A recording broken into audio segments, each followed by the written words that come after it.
আল্লাহ সুবহানাহু তাআলা তার হাবিব হযরত মুহাম্মদ সাল্লাল্লাহু আলাইহি সাল্লামকে লক্ষ্য করে বলেন, ওয়ামা জাআলনা লিবাশারিম মিন ক্বাবলিকাল খুলদ আফা ইম মিত্তা ফাহুমুল খালিদুন।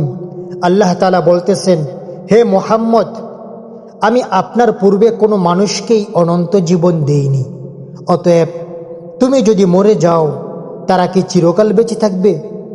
মৃত্যু এটা এমন এক বাস্তবতা যা প্রতিটি সৃষ্টির সামনে উপস্থিত হবে।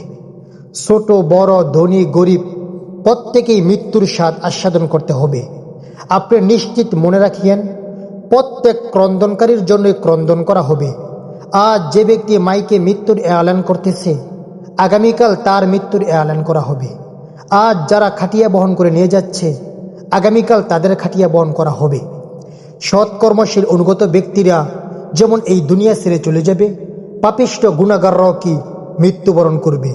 এই জন্য আল্লাহ সুবহানাহু তাআলা আমাদের প্রত্যেককেই সর্বদা মৃত্যুর জন্য প্রস্তুত থাকার তৌফিক দান করুক।